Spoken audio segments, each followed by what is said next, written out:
Financial IS1 হলো presentations of the financial statement. Presentation of the financial statement আপনারা বিভিন্ন জানেন, বিভিন্ন বিভিন্ন স্টেজে উঠে আপনারা প্রিপারেশন অফ ফাইন্যান্সিয়াল স্টেটমেন্ট বা presentation of the financial statement সম্বন্ধে ধারণা রাখছেন। তো তারপর আমি একটু থিওরিটিক্যাল ধারণা দেওয়ার চেষ্টা করব। ফার্স্টলি আমি থিওরিটিক্যাল যে ধারণা দেওয়ার চেষ্টা করব সেটা কনসেপচুয়াল ফ্রেমওয়ার্ক। কনসেপচুয়াল ফ্রেমওয়ার্ক এই চ্যাপ্টারে একটা অর্গানাইজড অবস্থায় আপনার মেইন পারপাস কি চ্যাপ্টার হলো for the purpose of financial accounting and reporting.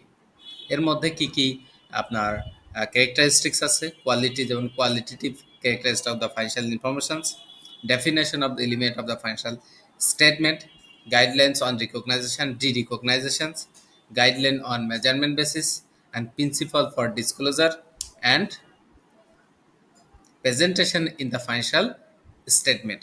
এই যে কনসেপচুয়াল ফ্রেমওয়ার্কের মধ্যেই principal for disclosure and presentation in the financial statement. Conceptual ফ্রেমওয়ার্কটা কি? Conceptual framework is organise into the 8 chapter দিয়ে কনসেপচুয়াল ফ্রেমওয়ার্ক অর্গানাইজ করা হয়েছে। Chapter 1 the objective of general purpose of financial reporting. Financial reporting এর general পারপাসটা কি?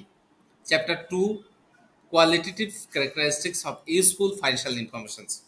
Qualitative characteristics কি কি বা ফিচার্স কি কি, and financial statement and reporting entry, কোন সব রিপোর্টিং এন্টিটির জন্য ফাইন্যান্সিয়াল স্টেটমেন্ট প্রস্তুত করতে হবে তার একটা আপনার ফ্রেমওয়ার্ক এই কনসেপচুয়াল ফ্রেমওয়ার্কে চ্যাপ্টার 3 তে আলোচনা করেছে।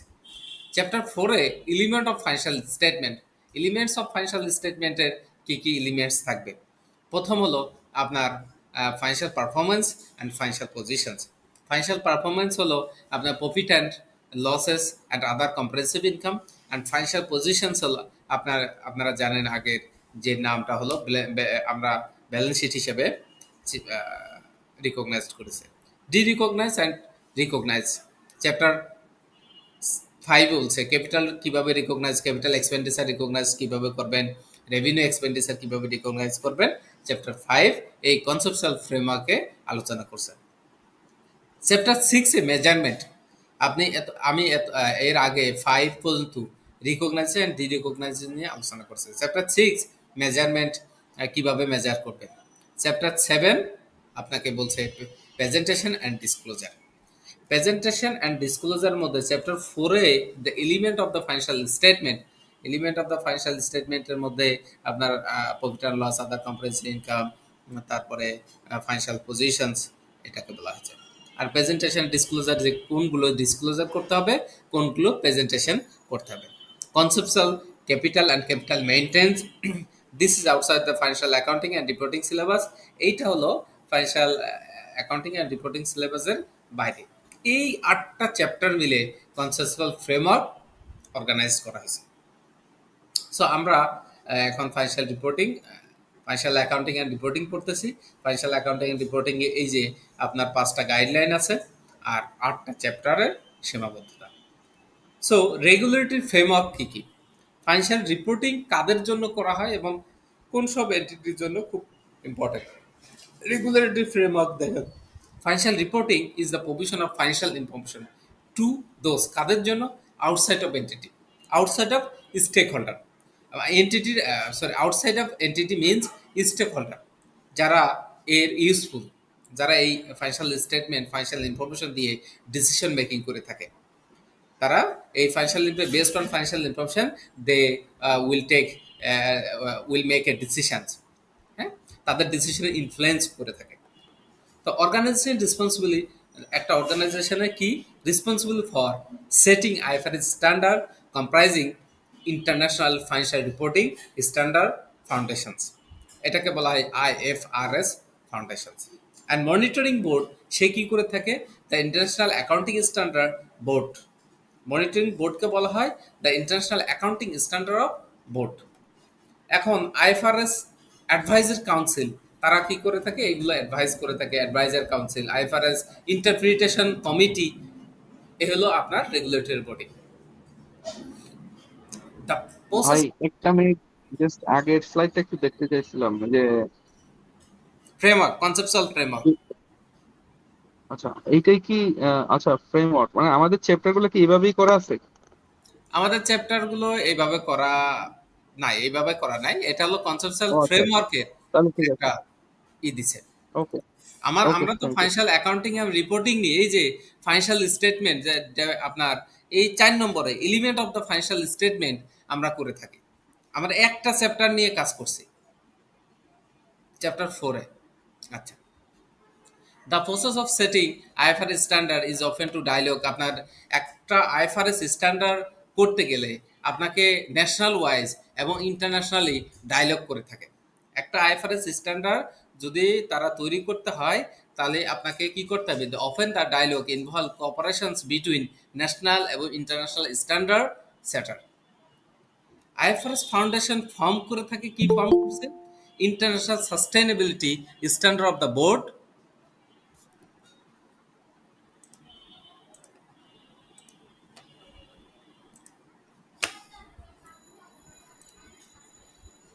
আইএফআরএস ফাউন্ডেশন যেটা ফর্ম করছে international sustainability standard boards ISB in 2021 to develop IFRS sustainability disclosure standard and which will implement complement of IFRS standard.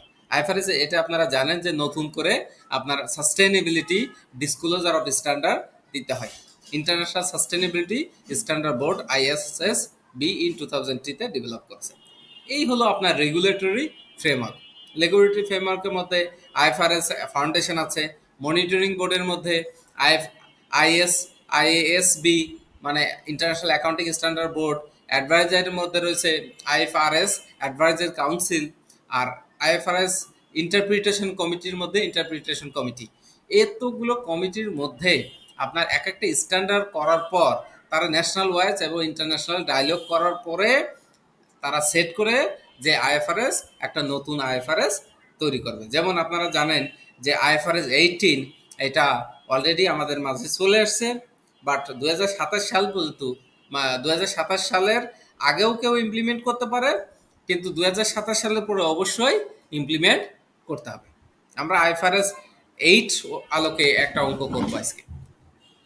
কেউ যদি আর্লি অ্যাডপ্ট করতে চায় যে 2024 সালে তারা অ্যাডপ্ট করবে জুন জুলাইয়ে, তারাও করতে পারবে এবং ডিসেম্বরও করতে পারবে। আইএফআরএস তাদেরকে বাধা দেয় নাই। বাট 2027 সালের পর থেকে কেউ যদি অ্যাডপ্ট না করে থাকে তাহলে এটা নন কমপ্লায়েন্স হবে। ওকে, আমাদের চ্যাপ্টারে আমরা এখন চলে আসছি। আমরা as a financial accounting and reporting করে আছি, সেটার মধ্যে কিভাবে আমরা কাজ করতেছি। Financial reporting, the main purpose, the process of identifying, measuring, and communicating economic information to other. Financial reporting এর process কি? Identifying and measuring the communications, economic information to other. এরপরে আইসিএবি কোড অফ এথিক্স, আমাদের financial reporting accounting and reporting এর মধ্যে আইসিএবির code of ethics আপনাদের follow করতে হবে। আইএসবি মানে international accounting standard board conceptual framework আপনাদের ফলো করতে হবে এবং ফাইন্যান্সিয়াল স্ট্যান্ডার্ড তৈরি করতে হবে as per statement of financial position, statement of profit or loss and other comprehensive income, statement of changes equity, statement of cash flow and notes. এই যে 5টা জিনিস আপনাকে ফলো করতে হবে ফাইন্যান্সিয়াল অ্যাকাউন্টিং অ্যান্ড রিপোর্টিং করতে গেলে। সো আইএসবির কনসেপচুয়াল ফ্রেমওয়ার্কের মধ্যে কি আছে? Purpose and use, underlying assumptions, qualitative characteristics, element and capital maintenance and concept. আমি এর আগে যেগুলো চ্যাপ্টার বললাম তার একটা ডিটেলস ফ্রেমওয়ার্ক আমি আপনাদের এখানে তুলে ধরার চেষ্টা করছি। আন্ডারলাইং অ্যাজাম্পশন বলতে এটা গোয়িং কনসার্ন কিনা, কোয়ালিটেটিভ ক্যারেক্টারিস্টিক্স যেটা অনেক সময় আপনাদের থিওরিটিক্যাল হিসেবে কোয়ালিটেটিভ ক্যারেক্টারিস্টিক্স পড়ে থাকে যে আইএসবি কনসেপচুয়াল ফ্রেমওয়ার্কের কোয়ালিটেটিভ ক্যারেক্টারিস্টিক্স কী কী, যেমন রিলিভেন্স আর ফেথফুল রিপ্রেজেন্টেশনস। রিলিভেন্স হতে হবে এবং ফেথফুল রিপ্রেজেন্টেশন হতে হবে। আর ইনহ্যান্সিং ক্যারেক্টারিস্টিক্সের মধ্যে কম্পায়ারেবিলিটি, কম্পেয়ার করতে পারবেন, আপনার 2 বছরের কম্পায়ারেবিলিটি থাকতে হবে, ভেরিফাইবিলিটি থাকতে হবে, টাইমলাইনেস থাকতে হবে, আন্ডারস্ট্যান্ডেবিলিটি থাকতে হবে। এইটি ইনহ্যান্সিং ক্যারেক্টারিস্টিক্স। এই টোটাল 6 ক্যারেক্টারিস্টিক্স কোয়ালিটেটিভ ক্যারেক্টারিস্টিক্স বলা হয়। এখন এলিমেন্ট কি? আপনার এগুলো সবই কনসেপচুয়াল ফ্রেমওয়ার্ক। এলিমেন্টে দেখেন ফাইন্যান্সিয়াল পজিশনের মধ্যে কি কি এলিমেন্ট থাকবে। একটা হলো এলিমেন্ট দুই ভাবে ভাগ করেছে, একটা ফাইন্যান্সিয়াল পজিশন, একটা ফাইন্যান্সিয়াল পারফরমেন্স। ফাইন্যান্সিয়াল পারফরমেন্স আমি আপনাদের বলছি যে ফাইন্যান্সিয়াল পারফরমেন্স বলতে ইনকাম এক্সপেন্ডিচার, যেটা statement of profit or loss and other comprehensive income আমরা বলে থাকি। আর ফাইন্যান্সিয়াল পজিশন বলতে স্টেটমেন্ট অফ ফাইন্যান্সিয়াল পজিশন বলা হয়। এটাকে অ্যাসেট, লায়াবিলিটি অ্যান্ড ইকুইটি, এইগুলো সবই আসছে কার থেকে? ISB conceptual framework. Asset, liability and equity, definition, recognition, measurement. Okay. আর ক্যাপিটাল মেইনটেন্স কনসেপ্ট, এটা ক্যাপিটাল এক্সপেন্ডিচার আর রেভিনিউ এক্সপেন্ডিচারের কনসেপ্টটাকে এখানে জাস্টিফাই করছে। So as per IS 1 presentation of financial statement, component of the financial স্টেটমেন্টের মধ্যে এই যে component of the financial statement আমরা সবাই জানি, জাস্ট আমি একটু নতুন করে আপনাদের দেখানোর চেষ্টা করতেছি। স্টেটমেন্ট অফ ফাইন্যান্সিয়াল পজিশনস, তার মানে asset, liability and equity. Statement of profit and loss and other comprehensive income, income expense and other non owner changes of equity. Statement of changes equity, all changes in equity. Statement cash flow, a summary of major cash flow and outflow deal with IS 7, and notes, significant account policy and other explanatory notes. Okay. এখন চলে আসছে IFRS 18। এত সময় আমি IS 1 এর আলোকে আপনাদের পড়ালাম, এখন চলে আসছে IFRS 18। IFRS 18টা কি? নতুন, একদম নতুন standard. Presentation and disclosure in the financial statement. So, come to the point. IFRS 18 কবে থেকে ইফেক্টিভ হবে এবং কিভাবে ইফেক্টিভ হবে? IFRS 18 is effective of annual reporting period on or after 1 জানুয়ারি 2027 থেকে, অন আর আফটার 1 জানুয়ারি 2027 থেকে, but with earlier application permitted. কেউ যদি 2024 সাল থেকে এটা অ্যাপ্লিকেশন শুরু করে জুন জুলাই 2024, তাও করতে পারবে। কেউ যদি জুন জুলাই 2025 করতে চায় তাও করতে পারবে। কেউ যদি জুন জুলাই 2026 করতে চায় তাও করতে পারবে। এবং অনেকে এখন যারা ট্রু প্র্যাকটিস করে তারা IFRS 18 শুরু করে দিছে। এই আপনার জুন জুলাই 2024 অ্যাকাউন্টসে তারা IFRS 18 অ্যাপ্লিকেবল করছে। IFRS 18 more disclosure and more presentation. আমি আজকে একটা অঙ্ক করাবো IFRS 18 এর আলোকে আপনাদের। ওকে। IFRS 18 এর একটা sub total statement of profit and loss আমি আপনাদের দেখেছি। এই IFRS 18 কোন দুটো আইএস কে কেন্দ্র করে? একটা হলো IS 7 ক্যাশ ফ্লো স্টেটমেন্ট, আর IS 1 কে করছে, আপডেট করছে। IS 1, IS 7 আমরা কি জানি? তিনটা ক্যাটাগরি IS 7 আমরা করে থাকি। Cash flow statement, cash flow positions, সেটা কি? Operating, investing and financing. এখানেও অপারেটিং, ইনভেস্টিং অ্যান্ড ফাইন্যান্সিং আপনার থাকবে IFRS 18 আলোকে। এখানে একটু চেঞ্জ আসছে। এখানে আমরা আগে এরকম করে করতাম না। এখন থেকে বা কেউ যদি IFRS 18 অ্যাডপ্ট করতে চায় বা অ্যাপ্লিকেশন করতে চায়, তারা এইভাবে ইনকাম স্টেটমেন্ট করতে হবে। কিভাবে? অপারেটিং এর মধ্যে রেভিনিউ, কস্ট অফ গুডস, এটা তো আমরা করতাম গ্রস প্রফিট। আদার অপারেটিং ইনকাম, অপারেটিং ছাড়া আরও কোনো ইনকাম থাকলে গ্রস প্রফিটের পরে আপনাকে দিতে হবে। সেলিং এক্সপেন্স, যেটা আমরা আগে ডিস্ট্রিবিউশন এক্সপেন্স বলে জানতাম, সেটা এখন সেলিং এক্সপেন্স হিসেবে আপনাকে দিতে হবে। রিসার্চ অ্যান্ড ডেভেলপমেন্ট এক্সপেন্ডিচার, কোনো রিসার্চ অ্যান্ড ডেভেলপমেন্ট এক্সপেন্ডিচার যদি থাকে তাহলে দিবেন, যদি না থাকে তাহলে nil. General and administration expense, goodwill impairment loss and other operating expense, এই সবগুলো মিলে আপনার অপারেটিং প্রফিট। আর এইগুলো আপনার IS 7-এ অপারেটিং অ্যাক্টিভিটিস হিসেবে ক্যালকুলেট হবে। এইগুলো বাদ দেওয়ার পর অপারেটিং প্রফিট চলে আসলো। এখন আপনি ইনভেস্ট করছেন, share of profit or gain on disposal or associate and joint venture হিসেবে আপনি কিছু ইনভেস্ট করছেন, অথবা অ্যাসোসিয়েট কোনো প্রতিষ্ঠান কিনে নিছেন, অথবা ডিসপোজাল করে যেটা গেইন করতেছেন, gain of profit or loss, সেটা আপনাকে ইনভেস্টিং এর আলোকে দিতে হবে। এটা যদি গেইন হয়, যোগ করার পর profit before financing and income tax, profit before financing and income tax আপনার হেড হবে। এরপরে ফাইন্যান্সিং অ্যাক্টিভিটিসের মধ্যে আপনি ইন্টারেস্ট এক্সপেন্স অন বোরোয়িং, আপনি লোন নিয়ে যে ইন্টারেস্ট এক্সপেন্স দিচ্ছেন, অ্যান্ড লিজ লাইবিলিটি আইএফআরএস 16 এর আলোকে যে ফাইন্যান্স কস্ট ক্রিয়েট হয়েছে সেটাকে লিজ লাইবিলিটি বলে। এটা হলো ফাইন্যান্সিং অ্যাক্টিভিটিসের মধ্যে চলে যাবে।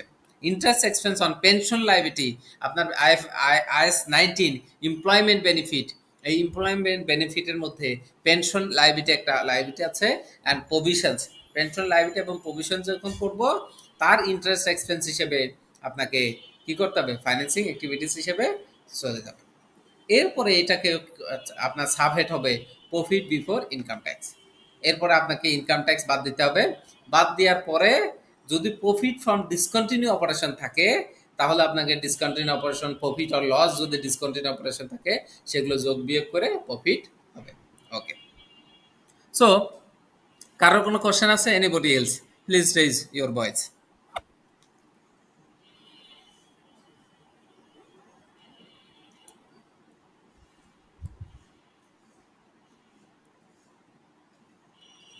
কোনো কোশ্চেন নেই? ওকে, এখন এইরকম একটা অঙ্ক আমাদের একটা চ্যাপ্টার আছে, সেই চ্যাপ্টার থেকে আমি একটা অঙ্ক নিয়ে আসছি যাতে করে আইএফআরএস 18 কে কভার করতে পারি। আইএফআরএস 18 কে কভার করার জন্য আমি একটা অঙ্ক নিয়ে আসছি। সো হ্যালো জি, হ্যালো, আসসালামু আলাইকুম। ওয়ালাইকুম আসসালাম। জি, আমার একটা বিষয়টা জানা ছিল, এই যে অপারেটিং পার্টে যে সেলিং এক্সপেন্সেস এখানে নিয়ে আসছে, সেলিং তো সাধারণত অপারেটিং এর সাথে রিলেটেড না। এখন আসলে এই জিনিসটা একটু আমার কাছে মনে হচ্ছে যে সেলিং এক্সপেন্সটা আমার অপারেটিং পার্ট তো না। সেলিং এক্সপেন্স হলো আপনার অপারেটিং বলতে কি, অপারেশনের সাথে যতটা related. Selling expense means distribution expense. আপনি ম্যানুফ্যাকচার জি জি করলেন, suppose say for example Bashundhara group say tissue manufacture করে থাকে। তো টিস্যু টিস্যু ম্যানুফ্যাকচার করলে তার ওই যে সেলিং যে, একটু মিউট করে রাখেন।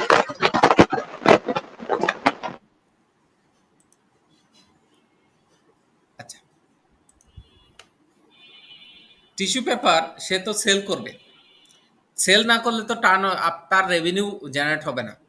তো এই যে সেলিং এক্সপেন্ডিচারের মধ্যে তার ট্রান্সপোর্ট সার্ভিস আছে, তার ওই আপনার কন্ট্রাকচুয়াল ট্রান্সপোর্ট আছে, তারপরে থার্ড পার্টি লেবার আছে, এগুলো তো সেলিং এক্সপেন্সের মধ্যে চলে গেছে। তো এই সব কিছু মিলেই আপনার রেভিনিউ জেনারেট করার জন্য যত এক্সপেন্ডিচার ইনকার্ড হবে, রেভিনিউ জেনারেট করার জন্য যত যত এক্সপেন্ডিচার ইনডিরেক্ট হোক আর ডিরেক্ট হোক, আপনার ডিরেক্ট তো রিলেটেড টু প্রোডাকশনস, ডিরেক্ট হলো related to production, prime cost বলা হয়, রিলেটেড টু প্রোডাকশনস। আর ইনডিরেক্ট কস্ট হলো not productions but related to sales and revenue, generate revenue, indirect expense. আর direct expense like as a prime cost এটা related to productions. এই সবগুলো মিলে আমার operating expenditure.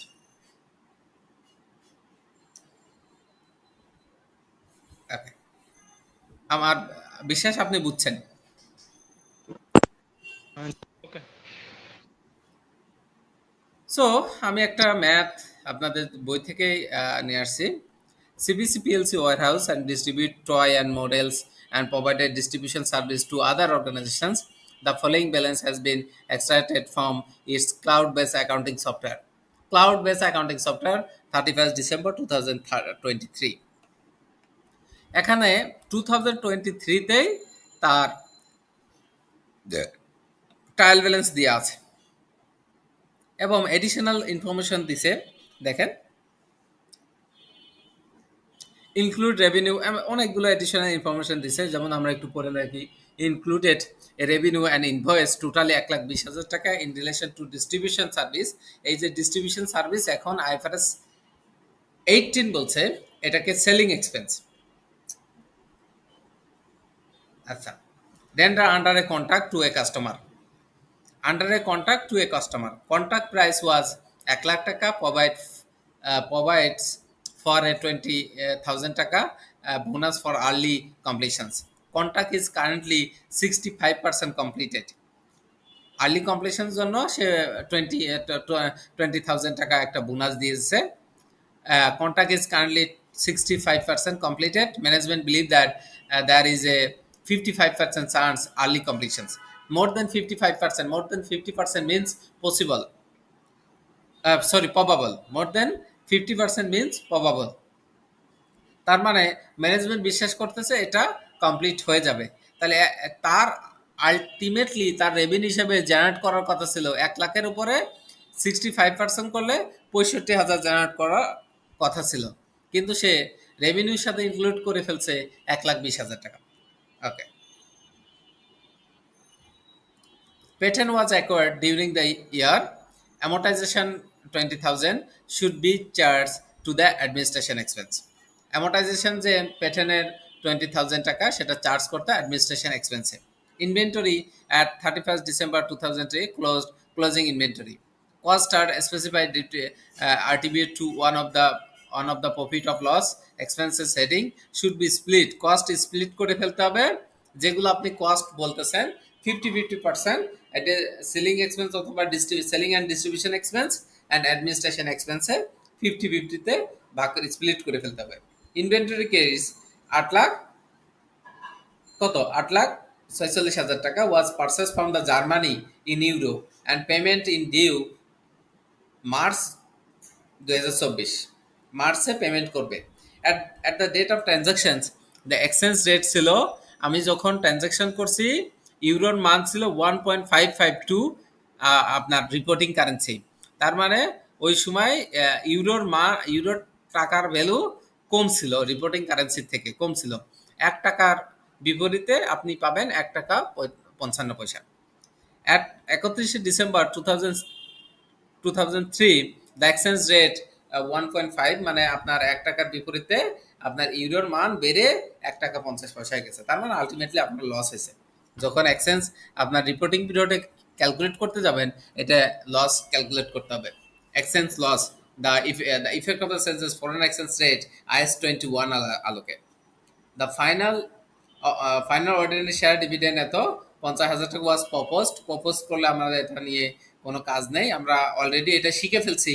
IS 10 even after reporting period যদি propose করে বা করে এটা just only disclosure, nothing else.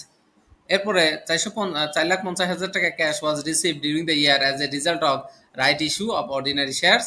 Nominal value of the share issued 1 lakh টাকা। তার নমিনাল শেয়ার ইস্যু করছে 1 লাখ টাকা, তার ক্যাশ পাইছি 4,50,000 টাকা, আলটিমেটলি 3,50,000 টাকা শেয়ার প্রিমিয়াম পাইছি। ওকে, on 1st June 2003 the company made decision to sell its loss-making shopped toy divisions as a result of several completions from the Far East. The company is confident that closure will be completed. Closure will be completed 13 April 2004. মানে এটা already declare করে দিয়েছে যে এপ্রিলের 2004 সালে এটা closure will be completed. Division operating represent 2013 10% revenue, যে revenue তার 10% হলো ডিসক্লোজার অপারেশনের ইউনিটের 10%, revenue 10%, cost of goods sold 15% and 10% of distribution cost, 20% administration expense. No disclosure are necessary in the financial statement.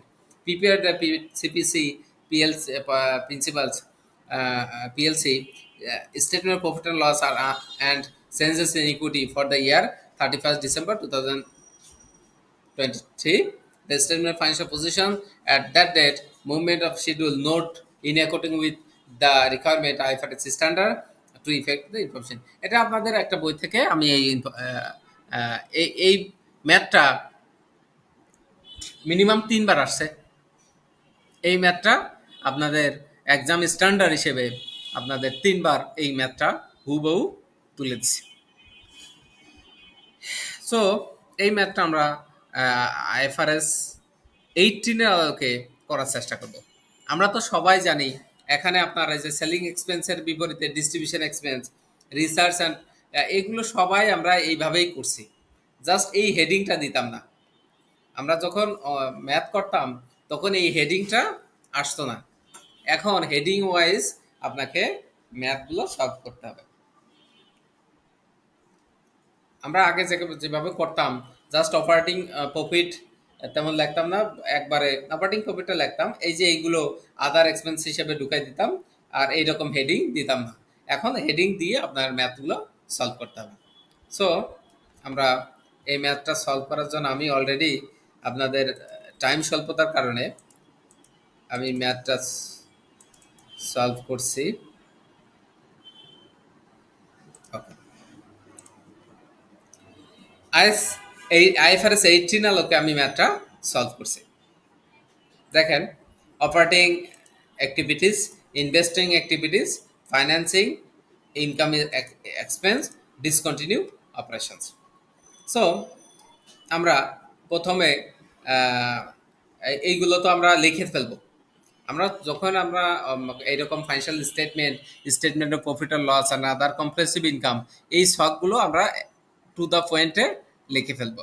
মানে এই এলিমেন্টগুলো কন্টিনিউ, যদি ডিসকন্টিনিউ অপারেশন থাকে তাহলে ডিসকন্টিনিউ অপারেশন এবং ডিসকন্টিনিউ অপারেশন আলাদাভাবে আপনাদের দিতে হবে। সো আমরা কন্টিনিউ অপারেশন দিয়ে শুরু করছি। এই যে এইগুলো আমি যেগুলোর কোনো ফিগার নাই সেগুলো 0 দিছি, কারণ এগুলো কোনো ফিগার আমার এখানে নাই। সো আমরা শুরু করি।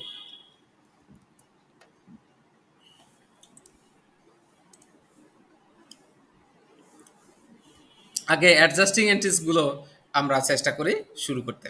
সো রেভিনিউ 1,20,000 টাকা আপনার রেভিনিউর সাথে ইনক্লুড হয়েছে, যার মধ্যে 55% মানে কমপ্লিট হয়েছে। মানে 1 লাখ টাকার 65,000 টাকা রেভিনিউ হওয়ার কথা ছিল, সেখানে আমরা 1,20,000 টাকা রেভিনিউ হিসেবে উল্লেখ করছি। সো ওয়ার্কিং ক্যাপিটালে আমি রেভিনিউ, এই দেখেন revenue as per balance sheet, as per balance হিসেবে আপনার এই 1,18,00,000 টাকা, 1,18,99,000 টাকা, এটা আমার ট্রায়াল ব্যালেন্সে ছিল। এই যে রেভিনিউ 1,18,99,000 টাকা ট্রায়াল ব্যালেন্স আছে।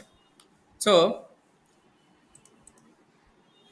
এটা আমি ট্রায়াল ব্যালেন্সের অনুযায়ী দিয়ে দিলাম, যেহেতু এর মধ্যেই আমার 1,20,000 টাকা ইনক্লুড আছে। ইনক্লুডেড রেভিনিউ 1,20,000 টাকা, 1,20,000 টাকা ইনক্লুডেড রেভিনিউ আমি একটা করলাম, শক করলাম। এরপরে revenue in line with IFRS 15। IFRS 15 বলছে আপনি যতটুকু কমপ্লিট হবে ততটুকু রেভিনিউ হিসেবে জেনারেট করতে পারবেন, আদারওয়াইজ অন্যগুলো আপনি রেভিনিউ হিসেবে জেনারেট করতে পারবেন, রিকগনাইজ করতে পারবেন না। সো আইএফআরএস 15 অনুযায়ী এখানে বলতেছে যে আমার 55%, 65% কমপ্লিট হয়েছে। তার মানে কন্ট্রাক্ট প্রাইস ছিল 1 লাখ টাকা, তা 1 লাখ টাকার 55% যদি কমপ্লিট হয়ে থাকে তাহলে আপনার কমপ্লিট হয়েছে কত? 65,000 টাকার কাজ কমপ্লিট হয়েছে। সো আপনার 65,000 টাকা আপনার রেভিনিউ হিসেবে জেনারেট করতে হবে। এরপরে এই 1 লাখ থেকে তাহলে আমি অলরেডি কি করছিলাম, ইনিশিয়াল এন্ট্রিজ আপনার trade receivable debit 1,20,000, revenue credit 1,20,000। So আমি আমার রেভিনিউ হিসেবে জেনারেট করতে হবে মাত্র 65,000 টাকা, তাহলে 55,000 টাকা আমার দুইটা থেকে বাদ চলে যাবে। তাহলে আপনার ট্রেড রিসিভেবল আপনাকে ক্রেডিট করে দিতে হবে, রেভিনিউ ডেবিট করে দিতে হবে।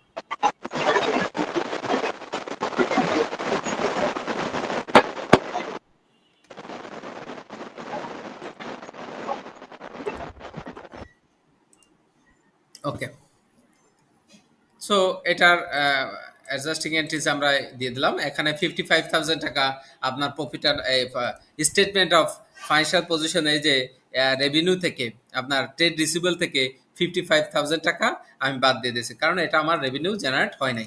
ট্রেড রিসিভেবল ছিল আপনার 16 লাখ টাকা, তার থেকে 55,000 টাকা বাদ দিলে 15,45,000 টাকা থেকে গেল। ওকে, আমার নোট ক্লিয়ার।